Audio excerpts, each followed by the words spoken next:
opposite directions. Cowboys have lost 3 of their last 4. Bears have won 3 of their last 4. Mitchell Trubisky, let's talk about him. He averaged just 5.6 yards per attempt in his first 9 games. That was by far the worst in the National Football League. Last 2 games, much better. It's jumped significantly. He seems to be going in the right direction.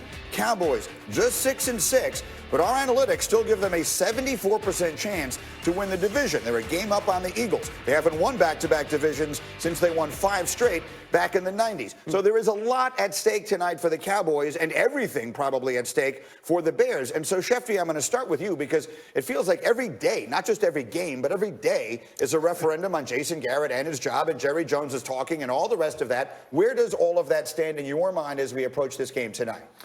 It's leading to a point here where I think, short of them making the run that very few people think they can, nobody believes that Jason Garrett's going to be back there, despite the fact that they may win back-to-back division titles. Can you imagine that? That they'd win back-to-back division titles in a tough division and they'd let their coach walk. And keep in mind, Greeny, again, they don't have to fire Jason Garrett. His contract is up after the season.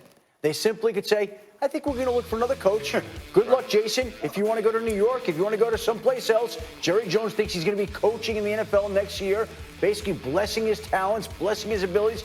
Just not enough to do it in Dallas unless you win the Super Bowl this year. It sounded like you said that they were in a tough division, which is obviously not the case. Maybe last year was. Technically tough division. Yeah, and the expectations were not to win division titles, so I don't feel any sympathy for them. I've been someone who's tried to find ways to support Jason Garrett, but I'm out. They had a Super Bowl caliber team last year, and they had one this year, and if they fall short again, I don't understand the justification for bringing them back. It's not all going to come down to this game, but it is a big game for them. I'm not sure it's a big game for the Bears, though. I think it's a big game for the head coach, Nagy, and the quarterback, Trubisky. But the Bears organization, I think their chance of playoffs are shot. But those guys' jobs could be on the line depending on how this game in the next few weeks I'm with Neek. This is huge for the Cowboys. You can't overstate it because, to me, Greeny, the Cowboys are playing with fire, and they've been playing with fire the last several weeks. You do not want the entirety of that division to come down to that one game in Philadelphia where crazier things have happened with a crazier fan base. So the Cowboys, to me, it's hard to say it's a must-win because we've seen the Eagles trick off games all season long. Yeah. But it's as close to a must-win as you can get, specifically for Jason Garrett, for Dak Prescott, who has a lot of money on the line as well. I want to get to the Bears in a minute, but let me get you a quick thought from you here, D. Wood, on the Cowboys. We talked on SportsCenter a little bit earlier, and you were telling me the key for them is to score touchdowns. They've done as simplistic as that may sound, they've done an extremely poor job of that when they've had chances this year. Yeah, I mean, in the last 5 games, they've only scored 7 touchdowns in the red zone. I mean, if you're talking your team as loaded as the Cowboys are on offense, whether you're talking about Dak Prescott, the offensive line, the running back position, wide receivers, you've only scored 7 touchdowns in 5 games. That's unacceptable. Now, I want to get to the Bears side of this here because I have a lot of history there, but more importantly, so does Ron Rivera, who was fired as the coach of Carolina just 2 days ago. He was the defensive coordinator there for a long time. He played linebacker in Chicago for a very long time. He has long history in Chicago and good relationships there. If we see a change in Chicago, that would seem like a logical place. Shefty, does it feel to you like a guy like Matt Nagy and Mitchell Trubisky are both sort of lobbying to keep their respective positions in Chicago right now? I don't get that sense. I think, look, the Bears are at a point where they know that they have to do something at the quarterback position. It's not enough to go into training camp next summer with Mitchell Trubisky as your entrenched starter, no competition, no questions asked. They have to do something at that spot, whether that's bringing in somebody to compete with Mitchell Trubisky, whether that's making a change at the quarterback position. The last 2 weeks against the Giants and the Lions, he's played well. Let's see if he can carry that through in the last quarter of the season. Well, let me give you my case, because you were the one who said to me, Mitchell Trubisky is a poor man's, make that a destitute man's Cam Newton at his best. Maybe I'm just thinking too far ahead, but I'm bringing them in as a package deal. It does exactly what you're talking about. You bring in Ron Rivera, who has coached teams that have won the way those guys play. I'm firing the coach. To me, the coach has made his mind up that he doesn't want to play to the strength of his quarterback. So basically what you're saying, if you're going to do that, fire the coach, go with a package deal, then the GM got to be out. Because, I mean... No, you're trying to save Mitchell Trubisky. You bring in Cam Newton. They play a similar style. They play a similar offense. I think that actually is a good fit. The great success that Rivera had down in Carolina was with a great defense and with Cam Newton carrying an offense that didn't have that many talented playmakers. It could be a similar situation. So while I think Adam is basing it on not having heard about it, doesn't mean it doesn't make sense. And by the end of the season, it's not something that they would consider. What do you But you're literally talking about Matt Nagy, who was coach of the year last season, right? And then we're all on the Ron Rivera train. That's the train you're on right now. You're on the Ron Rivera train.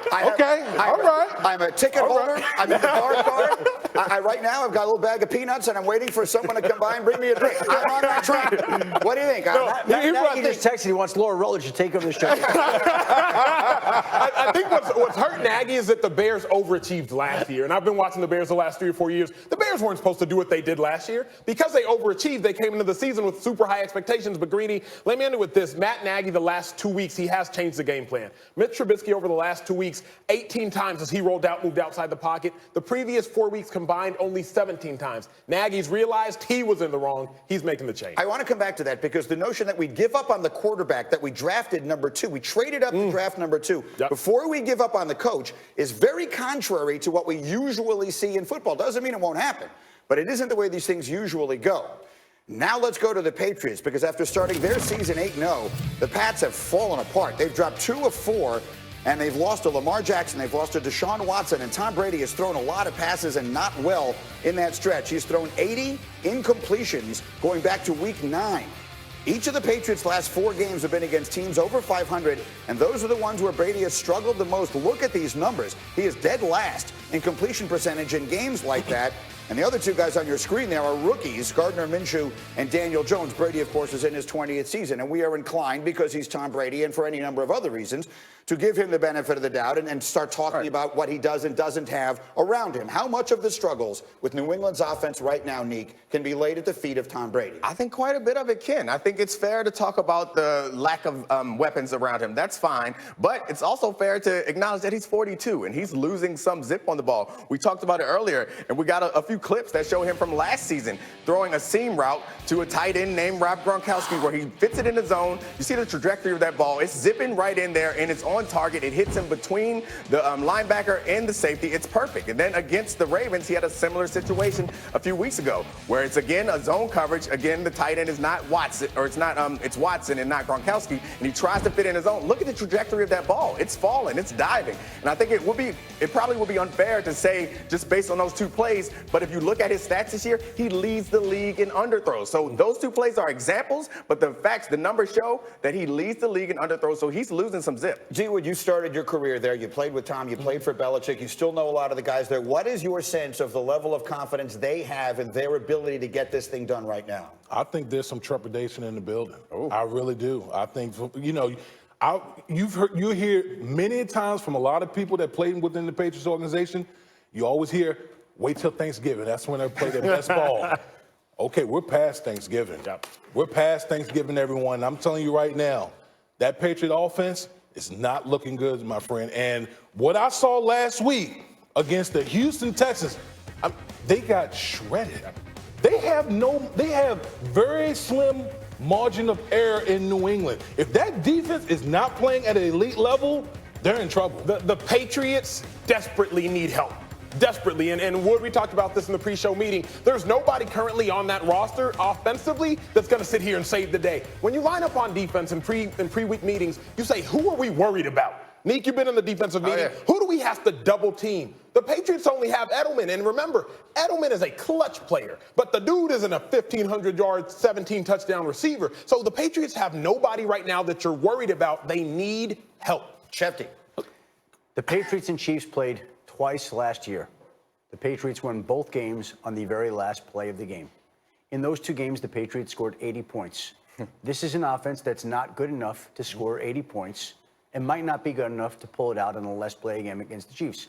I think this is the most interesting game that the Patriots have played in a very long time because we're going to learn an awful lot about New England then. They've already lost to the Baltimore Ravens. They've already lost to the Houston Texans. If they were to lose at home to the Kansas City Chiefs, not only would it say a lot about where the Patriots are today, but it would also open the door for a team in the AFC East in Buffalo that's knocking on the door. Nobody's even talked about the fact that they're 1 game behind them right now, and they still have to play. And look, New England is New England. They're the defending champs. They are a stellar dynasty. They are the most impressive organization we've ever seen. I'm just telling you, this is, to me, the most interesting game they've played in a long time. When was the last time we've talked about anyone outside New England contended in the AFC East. No, I mean, it goes back a very long time. The only 2 times it's happened basically in that era was Chad Pennington both times, one with the Jets and one with the Dolphins. Okay, so we'll get back to New England because there are a few other questions I want to get to. But now let's get to what has been the story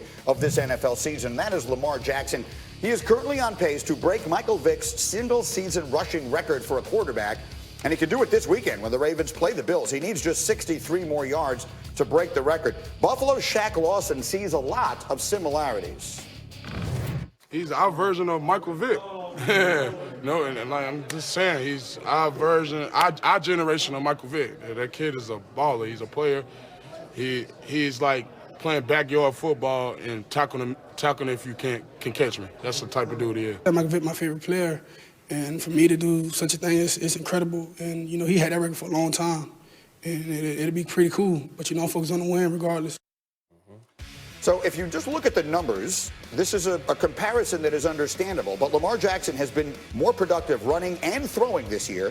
He already has 10 more touchdowns than Vick did in 2006. With 4 games remaining, all of this is likely adding up to what will be Lamar Jackson's MVP season. It would be Baltimore's first ever MVP. And I know, Nick, we were talking about this earlier today, that this is a comparison that does not sit right with you. I mean, I understand why the comparison is made, but we should stop it. He's not Michael Vick. He's better at being Michael Vick than Michael Vick was, so I understand why we want to go there. But we need to compare him to Marino, to Manning, to Breeze, to Brady. That's the trajectory that his career is on, to Steve Young. I understand that his abilities are slightly different, but let's not pretend like I appreciate Shaq Lawson giving him the credit and respect that he deserves, but Shaq Lawson was off saying he's playing backyard football. Like, he leads the league in touchdown passes from the pocket. Like, this guy, he's not running around making stuff up. He can do it all. He's a special player, and the only concern we have with him is health, because it's not a gimmick. This isn't the Wildcat. This offense is sustainable.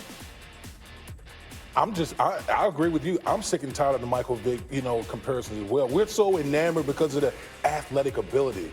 But the difference I see between these two, between Michael Vick and Lamar Jackson, is Lamar Jackson, to me, works hard at his craft. We've heard Michael Vick say in interviews, I didn't really work at it. Yep. And to be fair, I think this team and this league and the coaching staff was more prepared to build around Lamar Jackson and I want to speak on that. Were Michael Vick. Let's speak on that. You got to peel back the layers, Greeny, because everybody talks about Lamar Jackson, and rightfully so. But how's this whole system working? The fact of the matter is, when everybody in the NFL went left, the Ravens said, no, we're going to go right. The NFL has been built on the spread. Therefore, defenses have been built to stop the spread. I'm going to pay my safeties a lot of money, my cornerbacks a ton of money. The Ravens said, great, we're going to line up with one receiver. And so ultimately what the Ravens do best, you're not anatomically structured defensively to stop. So kudos to Lamar Jackson. And I can't knock Michael Vick just because I played with him and revere him so much. But the Ravens have prepared Lamar to dominate and thrive with his skill set. Shefty, I mean, the numbers are what the numbers are.